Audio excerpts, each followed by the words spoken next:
Hi everyone, welcome back to Empathy Facts series. I've come back to studio after quite some time. We've been doing live, but from Instagram for past few weeks. But yeah, good to be back in studio. Hi Kusumadhar, great to have you here. Hi, Shweta. Thank you so much for calling in. Okay, so let me just get to it. Today's conversation, this is for the audience. Today's conversation is on, how to create an inclusive environment for people coming back to work or job after a break. Because that's a common thing that, I mean, it's not new, it's used to happen. But I think COVID scenario has also given break in people's, CVs and careers. And plus, of course, women also take career breaks. So today we thought let's focus on this. Let me introduce Kusumadhar. He's an HR professional with over 2 decades of experience, and we're also lucky to have him as the mentor HR diversity and inclusion at Guinness Planet. Okay. So now, Kusmala, just jumping to the questions. Of course, this Yeah, is a conversation, but yeah, you are the expert here, so let me throw questions at you. So, first question to you is that, career breaks are common and yeah. they've obviously become more common now. But then, how do companies perceive these career breaks when they see a gap in CV? From the other side, what have you seen? How do companies perceive this? Sure. Thanks, Shweta. A very important question, and I have seen a kind of a sea wave change in perception. Um, Earlier, the first thing which we used to do as a recruiter, right, was used to see the dates of the companies, right, where the person has worked and all. And if there was a gap, it was a kind of a big no-no, right? I don't know what was the logic, but that was how we were groomed to see and look at a CV at that point of time. If the candidate, if that was something niche which we were looking for, and we had to call that candidate for interview, major part was like more of a probing or a kind of investigating what happened, why were you not working, right?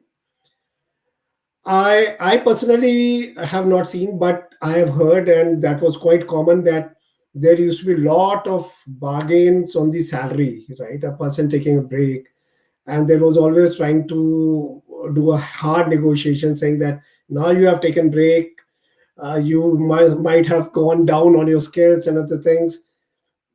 We are doing a charity on you, right? So you have to come on a. So that was kind of organizations used to work. Of course, not 100%. There were still organizations who were pretty empathetic about a person coming in, or they were focused more on the things. Over the period, I have seen this mentality going on a little lower side, where people coming with their breaks have become more common. I have seen people coming after 6 years break, 5 years break from their career, and they have restarted their journey, right? Whatever things have worked, but they have done it. So that implies that organizations have become more receptive now. So yeah, that is a kind of a change. Yes, of course, there was always a suspicion back then, right? Maybe 10, 15 years back, right? What Right. is this? Is he right fit or not? Yeah. Okay, so that's good to know. I hope the this change is coming faster and spreading wider. Now, the next question is that what do companies look for these days when they recruit a person, and is there a variation among different companies when they're trying to assess a Yeah. person? Yeah. Yes. So, quite a changing environment where, and because it's a kind of a VUCA world now, right? It has been always, but now the uncertainties for a business has gone actually a little higher, right? So, now the company is focused. If I'm hiring a person, I do not have a time to train, right? Primarily smaller and mid-sized organizations where they do not have a complete orientation program for a new joiner. In that sense, they want someone to come and deliver in that sense, because the concept of retention has been quite dynamic now. For me, a lot of organizations I've seen, the process of retention is a person works for X days, is highly productive, and if he wants to go, or if the company wants to let him or her go, it's no sad stories, right? It is a mutual understanding that person would come in that sense.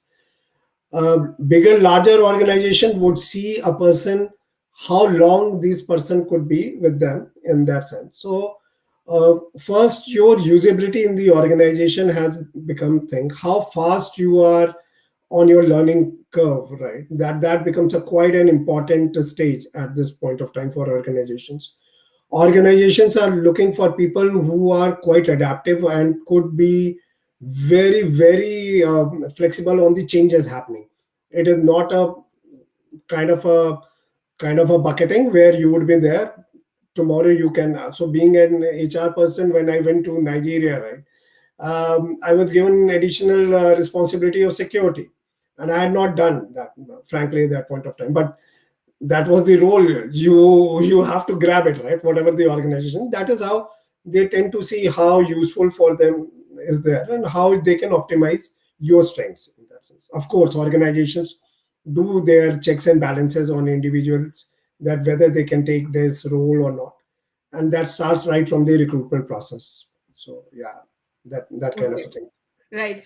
And, in the current scenario, I mean, considering that there is a huge number of startups that Yeah, exist, and people, I think, look for both kinds, but I also assume, and it's just my yeah, assumption, that sure, people still want to go largely for, big and more established brands when they want to come back to a career, yeah, even if it might be a harder journey. So, keeping the context in mind, yeah, there are startups, there are big companies, there yeah. are mid-sized companies as well, and this is the scenario. Uh, when a person is going to apply or to appear in an interview or a selection process, what do they need to think and be prepared for? Okay, so this is a candidate going after a break, right? So first thing first is that they should have their confidence in themselves, right? That confidence gets little fizzy when you have not worked for long and there is a break in your career. So nobody can instill confidence in you, right? You have to have that kind of a confidence. Now when I talk about confidence, it is also directly proportional to your adaptability and to your skill upgradation for what has. So because if you're working in a technology environment, things changes like anything, whatever organization you're working for. I have started my career with ledgers, right? Then the Excels came, then the work days and the all kind of HRMSs taking half or less than half of the time what I or the team used to do in that sense. So you need to upgrade yourself, but not to wait till that point of time. I think we have discussed this many times in our internship program at Guinness Brand, that you need not wait for that kind of a time when you feel that you are like 100%. You have to go and be ready to face the wind, the what rain, the hot heat across the organizations.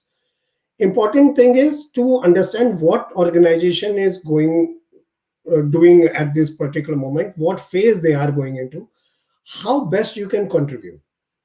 Do not take any job opportunity as a charity, right? I mean, there is no charities in the corporate world. It is always give and take.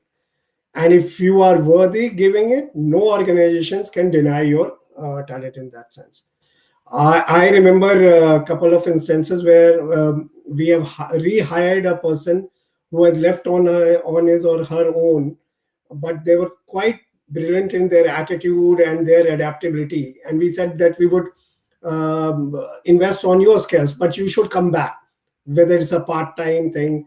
There were a couple of mothers who had gone on maternity break, but they were brilliant as an employee, and we didn't want to lose them to competition, right? So we gave them all the kind of support what we could just to have them, right? So organization, it has to be a win-win situation. It has to be a win-win situation. You can't avoid. You should be very thorough what you are going to speak on that day of interview or when you are in the organization. You should be ready to take help.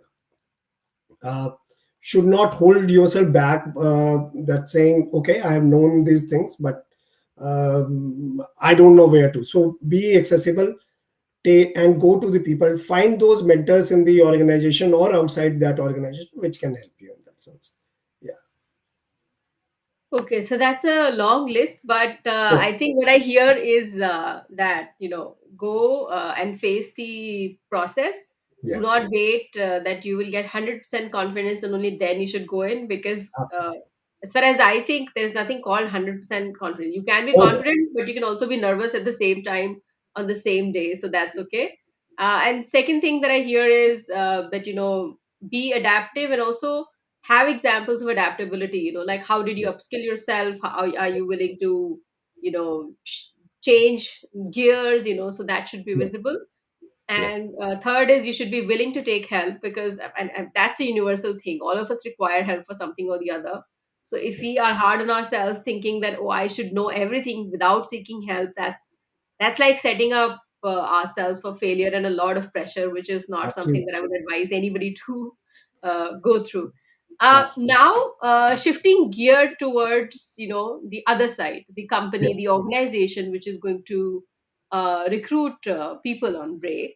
Right. Um, if organizations are doing so, how do you think they should prepare for um, such processes, Yeah. selection processes, as well as once you've selected, what after that?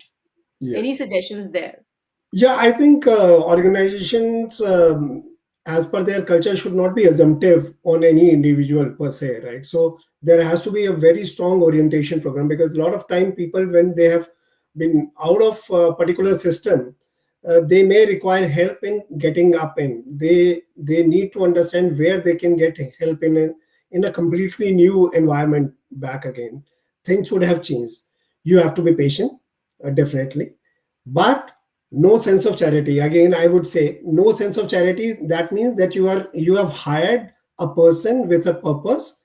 So for that purpose, you need to have your systems aligned to a new person joining in that sense. And don't be assumptive of things at all, right? The bias can be done. For the frontline recruiters, they should be always trained to identify talent, not by the gaps, but what the person has done, and during their interview process, because interview process is going to be same for all, and that should be your strong point. And once they are in, then how you are able to acclimatize them to your own organization culture would be, I think, the biggest responsibility of an organization in that sense. No biases, but simply your process which makes someone comfortable at your place. Yeah. Right. Thank you for those points, Kusumadhar. I think this is a conversation that we'll also take forward in greater Mm, details with sure. maybe more examples and other people from other companies coming in and sharing their perspective as to how do Absolutely. they, create these enabling environments. But thank you for sharing all these points, and we look forward to having you again in the Empathy Facts series. And bye, everyone. I hope if you are somebody who is on the recruitment side trying to hire people, I hope and we hope that you're going to be open to hiring people who have had a break. And at Yeah. the same time, if you're somebody who's been on a career break and now are looking to come back, our clear suggestion is, go and experience the process. You may or may not succeed, you may not feel confident, but there is nothing like waiting for 100% surety and confidence, before you go in for an interview. So just maybe take a plunge and see what you need. And of course, Guinea's Planet has its own internship program to help you in case you need help from us. Take Sure. care. Bye, everyone, and see you again.